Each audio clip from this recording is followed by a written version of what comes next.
Good morning, everybody. I am Dr. Kimberly Albarran, physical therapist with Hope Health and Healing. And today I have a very special guest, Peggy Green, who is the grief specialist. She's the author of Life After Child Loss and is also a grief specialist and grief coach. So, Peggy, thank you so much for joining us here today, this morning. Yeah, thank you, Kimberly. Thank you so much for having me. And I'm excited to be with your community today. Thank you. Yeah, and I know right now you're specializing more with women and mothers who have lost children, but I think right now grief is just all across the nation and probably internationally with what's going on with a lot of family loss with COVID and just loss of kind of our normal routine. So I'm excited to have you share some tips and tools about how to maneuver grief during this time as well. So I'd love for you to share a little bit about your story. I know I listened to an interview and you had shared that you had lost 2 children, and that's what led you to, learning tools to help guide you to become the grief specialist. Would you mind sharing a little bit about that? Yeah, absolutely. I'll be happy to, Kimberly. So if you don't mind, I'll just kind of share a little bit of a story here and set it up. And so, a couple years ago, I was driving from downtown to home on a Friday afternoon. It was just a couple weeks before Christmas, and I was just kind of lost in thought, thinking about what was going on. Christmas was coming up. It was a Friday afternoon, the holidays, and all of a sudden my thoughts were broken because my phone rang and my daughter was on the other end, and I couldn't quite hear her, and there was some commotion. And then I called her back, and she answered the phone, and she said something to me that I will just never forget. And she said, "I just don't know how to tell you this, but Connor killed himself." And I was just like, no, how I screamed at God, and I said, why and how could this happen? Because it took me to a flashback of 28 years before, when my first daughter, Courtney, passed away in a daycare accident. And so in between 28 years, I've lost 2 children, and it's just been so heart-wrenching and horrible. And each experience is different. Courtney was 9 months old, and she passed away in a daycare accident. It was a loving grandmotherly type of person, and it was based on some choices and decisions that I made and her father made at that time. He was a traveling salesman. Literally, he'd be gone throughout the entire week. I was working a job that required me to sometimes go in at 6 a.m. and not leave until 4 or 5 p.m. Or the opposite, I'd go in at 2 o'clock in the afternoon and not get off until 12 a.m. And so a traditional daycare facility wasn't what worked for us. And so we had to make a decision to choose something that was going to work for us. And then, with Connor, it was for him to take his life just totally shocked me.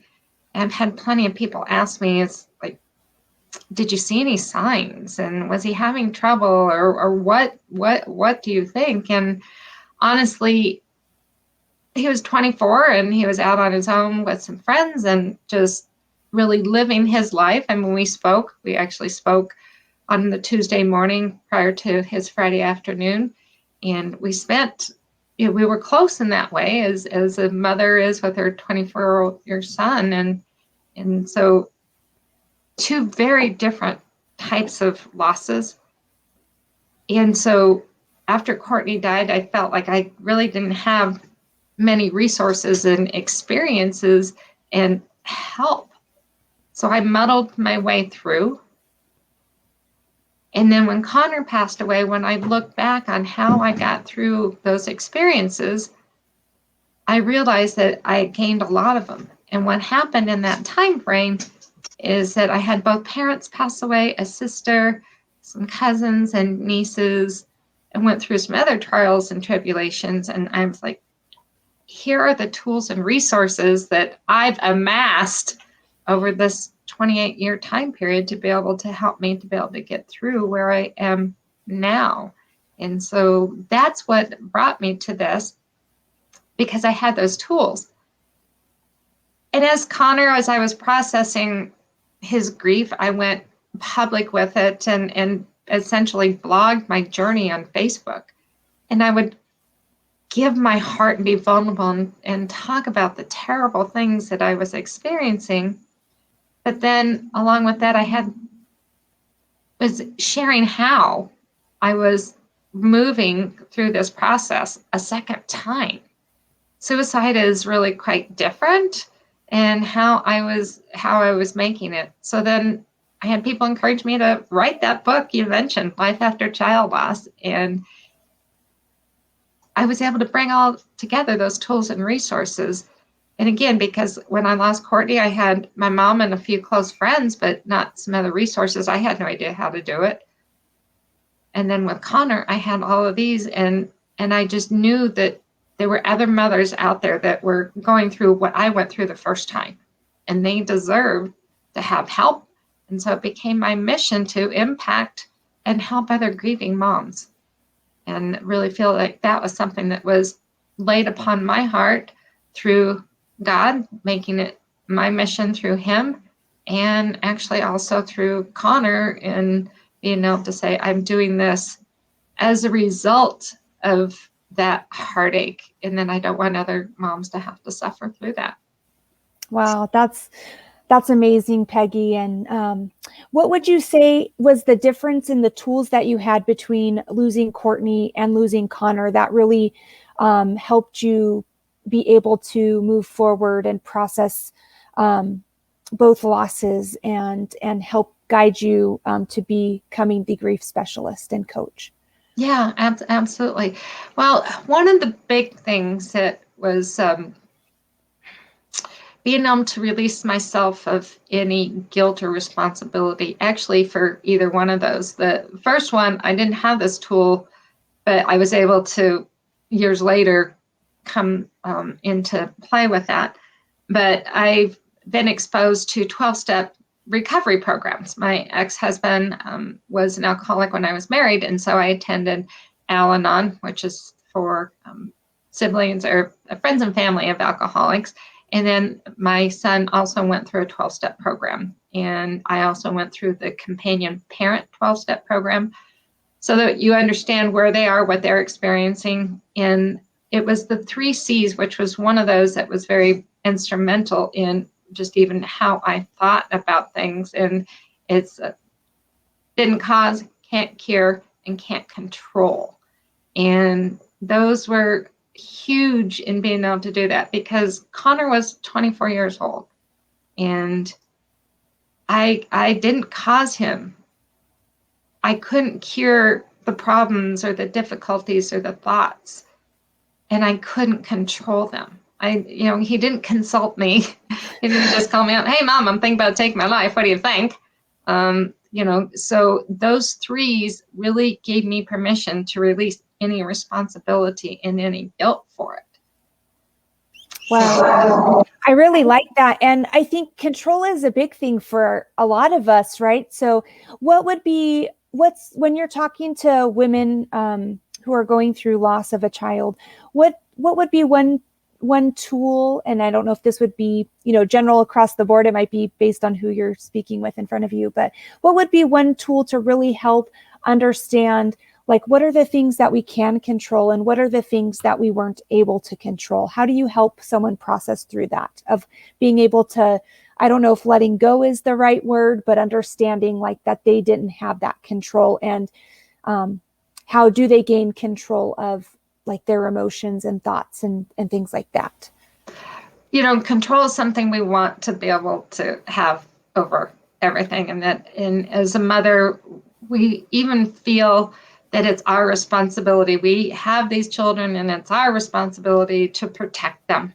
And, there's only so much that can go for. And we have control over our own thoughts.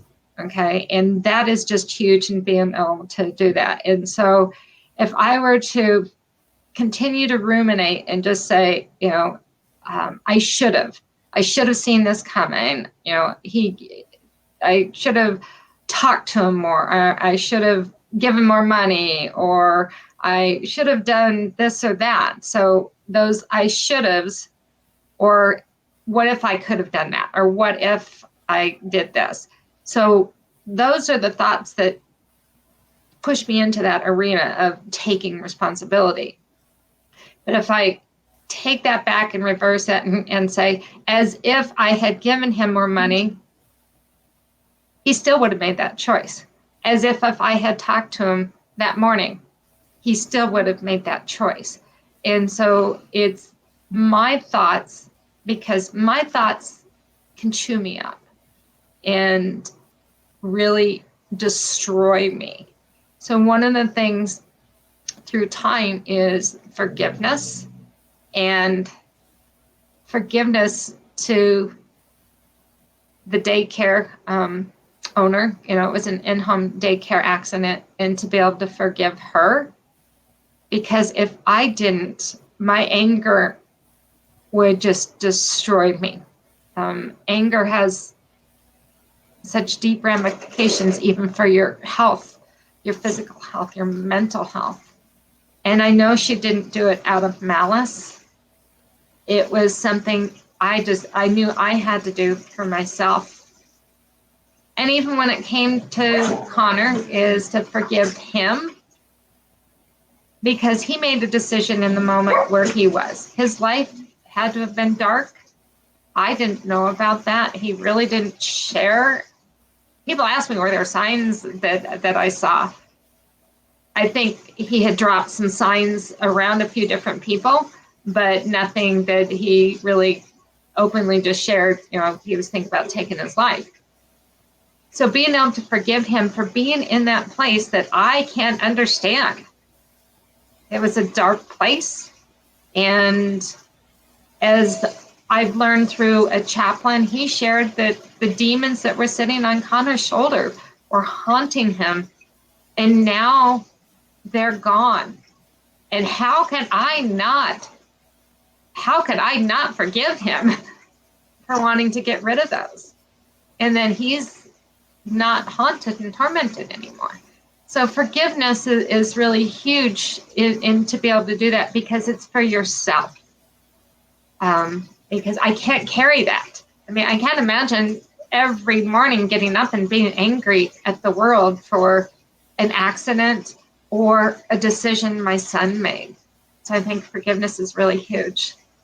Yeah, that's beautiful. And yeah, being able to even, forgive them and forgive yourself. And, that's wonderful too, trying to understand where someone was in their life and their thoughts and what was happening to them, and being able to say, wow, they're at peace now, and having some sort of lightness around you so that you're not carrying like, wow, this darkness was around him. And yeah, it's sad, because that losses really affects us a lot. I mean, I lost my dad 12 years ago, and for him, it was a blessing because he wasn't suffering anymore physically. He had cancer, but also he had a lot of emotional strain and stress. And so, yeah, sometimes it's like being able to let go of life and, be with the Creator and be with the Father in heaven they're at peace and not suffering anymore. So that can give us a sense of kind of lightness and a blessing for them. And it's hard for us because we're the ones that are left behind. Right, absolutely. And so because of all that, now it's for me to be able to help other women. I have that experience, and I think it's really quite unique. Suicide's unique, but then through all those other losses, I've worked as a personal trainer, a wellness coach, and a nutritionist, and those were other pieces as well. I can't overemphasize that how connected the mental and the physical are.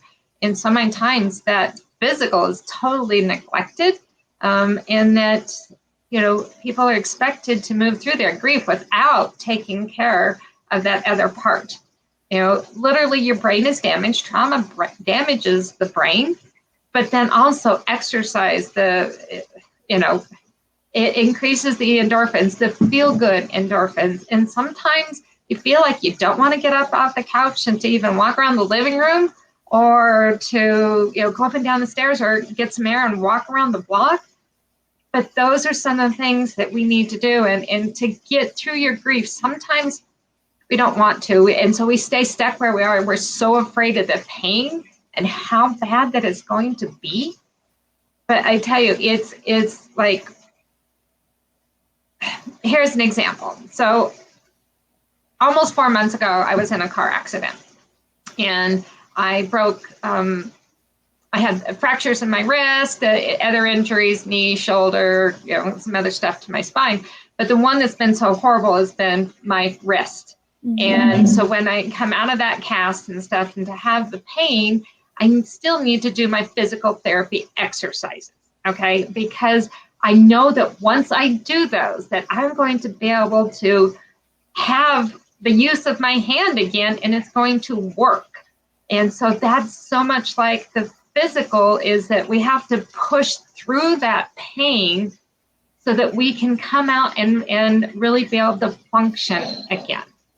So it sometimes it's difficult and we don't want to face it.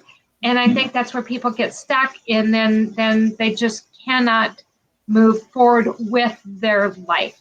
Mm-hmm. And again, I talk about choices, and that I see that people make that choice to not be open to walking through that because that pain scares them so much. But if they can face it and walk through that, life is good. Yeah. And how do you help pace somebody? So like, I'm a physical therapist, if you were my patient and came in, I wouldn't be like taking you through full range of motion right now. We'd be gradually easing you into the process, right? We would check what available range you have, help to guide you through like some discomfort, but not allowing the pain to get out of control. So as a coach, when you're working with women, how do you help them through that process of taking those steps slowly so that it's not as overwhelming for them, and being able to take on some of that pain without just wanting to move away from it, and keeping them encouraged and motivated to help them keep walking through that process? What are some of the things that you do to help women get through this? Well, really realizing that, okay, we have COVID home office, and I have 2 dogs that are struggling here. I'm going to move them. They're fighting over a bone. Okay.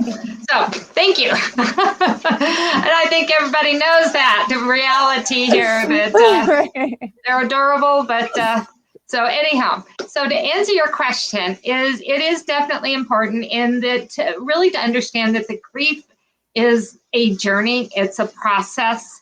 And, I was talking to somebody on a grief breakthrough session yesterday, and it's not been very long for her. And she says, I want to be like you. I'm like, okay, what does that mean? And she's like, you have some peace, and your joy, and you're helping others. But she was so new into her process that we wouldn't expect her to be there. And that she has to be open to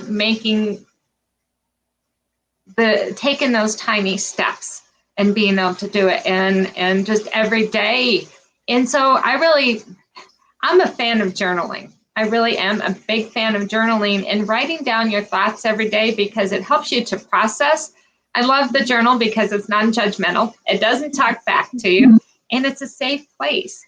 And then you can put your thoughts there and free your brain up for other things. And I think when we just want to hold on to all the memories, like, oh, I want to remember this and this and this and this and this.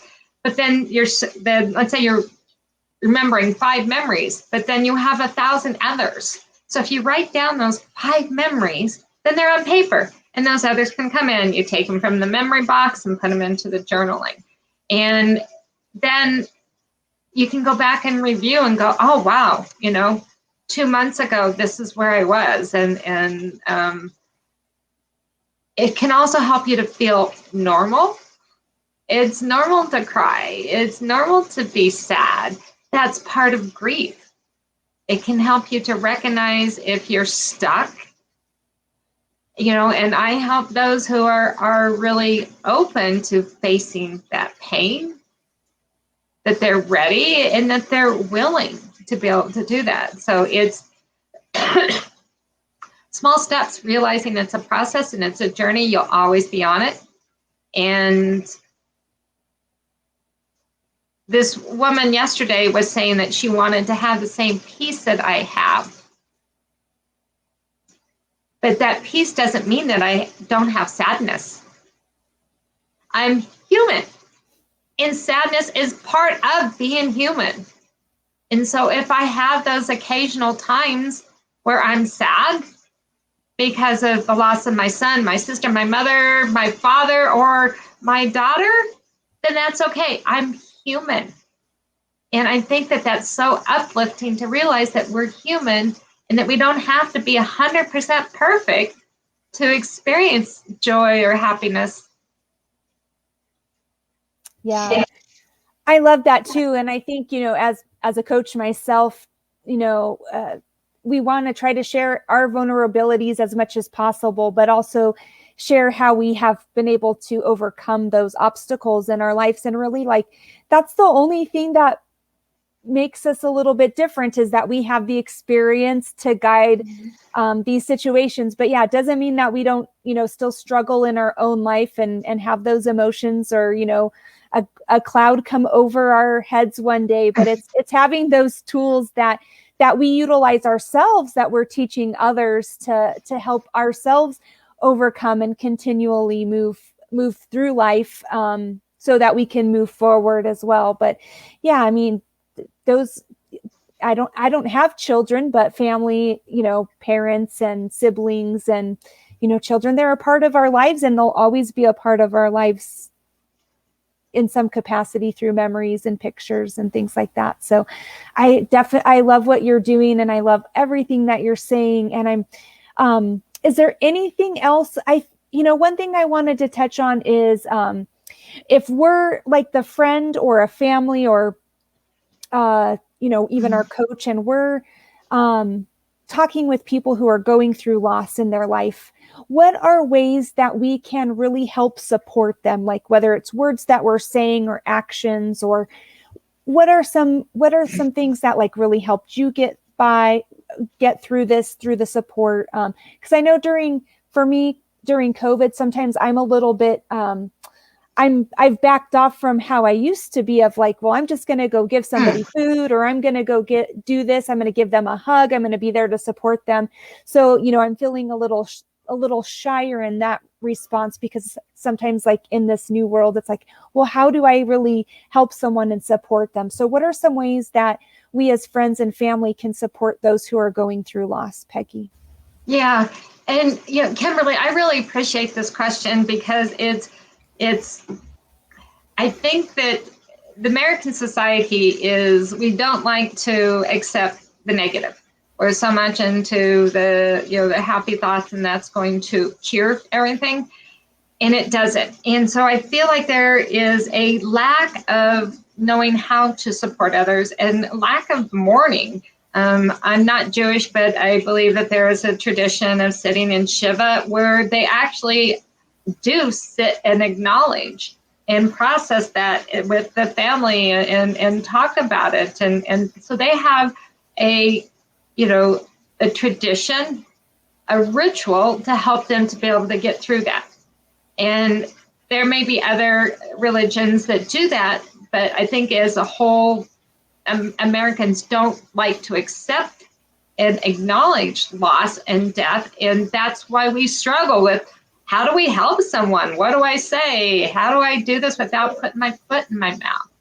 And there are a lot of different ways. And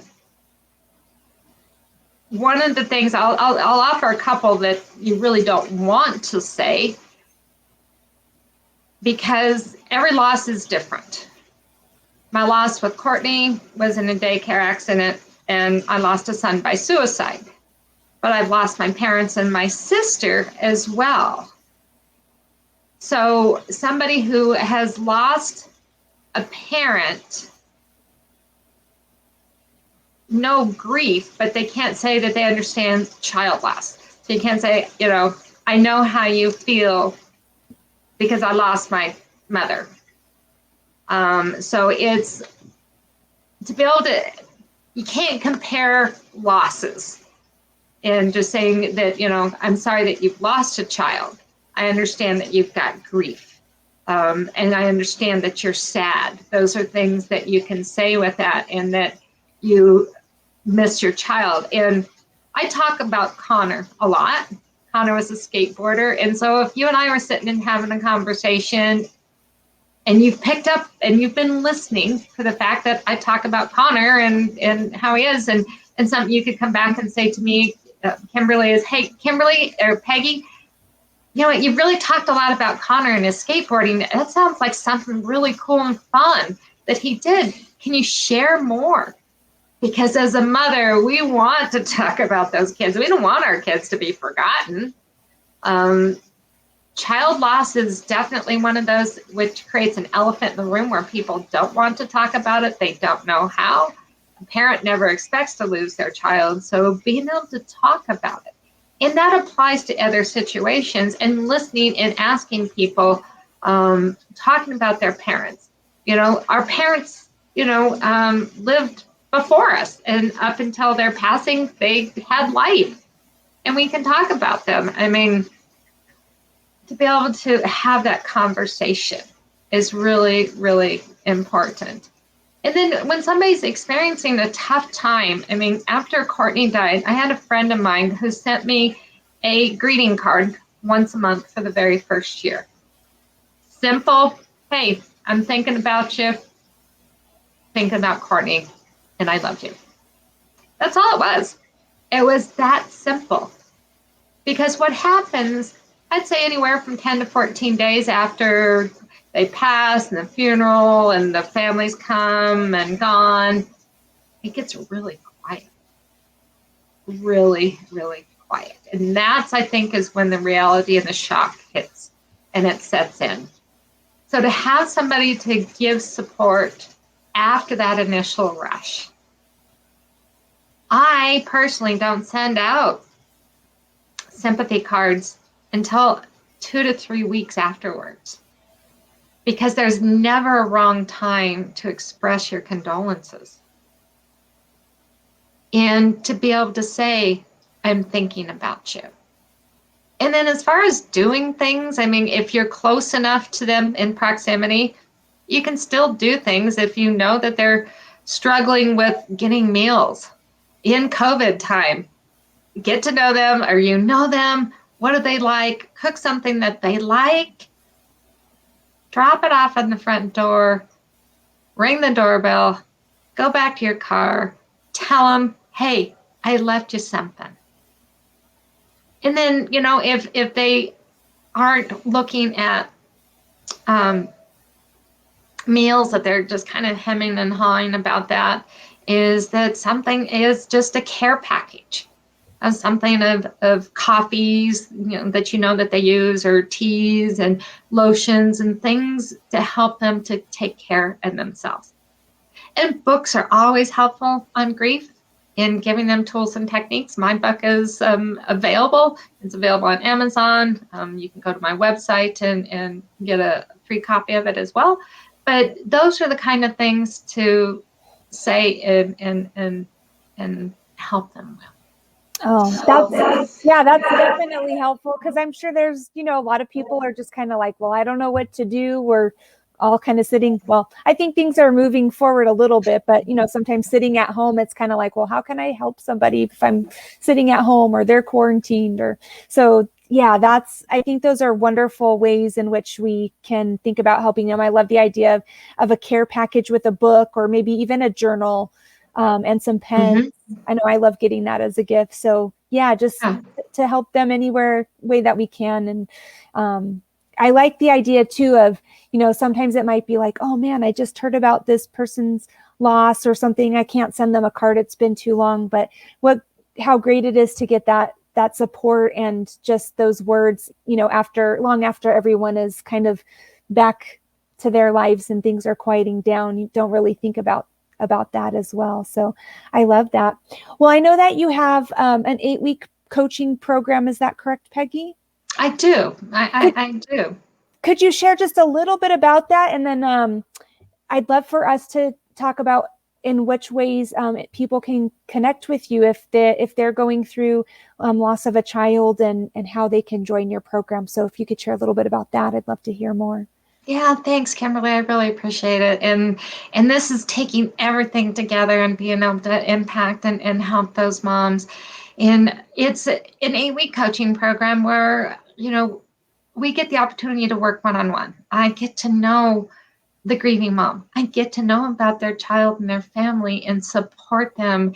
And so it's it's like this. It's what's cool is COVID has now brought everybody's attention to video conferencing, so I can help anybody from anywhere, and help them through this. And so it's a virtual coaching program where 8 weeks of videos and worksheets and lessons, and helping them to process and get that support in the different areas that they could be struggling with. And I include the mental component, physically doing things, and then also doing like exercise, incorporating that, and nutrition, because it's more of a holistic perspective in bringing that together instead of just focusing on what's going on in our brains. So it's a 8-week grief survival program. And the best way to really find out more is that I do a grief breakthrough session. And that's an opportunity to get to know me, and I get to know you and see if it's a fit and if the timing is right. And I've made it really easy.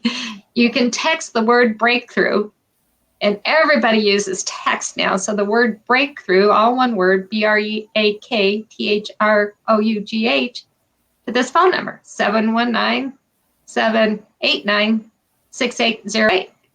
And it's 719-789-6808, and just texting that. And then I'll send you a link, and we'll go ahead and set up a time to visit. And there's no obligation. And I just know that when I start with somebody, is they know that there's hope and that there's possibilities, and giving them the tools and techniques, not only to move through their current situation, but that they can apply all of these tools and techniques to life in general. Wow, that sounds wonderful. Before we go, is there anything else, Peggy, that you would like to share with us on the topic of grief, or anything else about you that you'd like to share before we come to a close here that might help encourage some of these women who are listening today to contact you and to take that first step to reach out? Yeah, I've been there. So one of the things I suggest is you consider, if you want to work with a coach, in the 3 things that I really recommend is, one is, has the person that you're considering experienced what you're going through? Have they experienced loss? Have they experienced child loss? Have they experienced divorce? Whatever it may be, have they experienced it? And by the way, I've been through all those. And so, are they relatable? Can they understand what you're going through?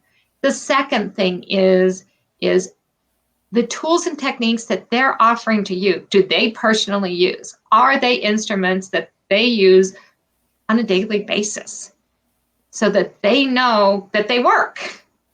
Because what I offer in my grief survival program works because I've brought them together and developed them. And then finally, do they have the passion to be able to help?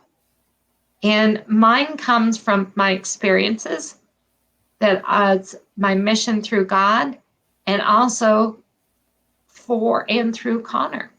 So my passion is just even threefold. And so that there is hope. There is hope, and I'm the possibilities of life. I'm the example of life.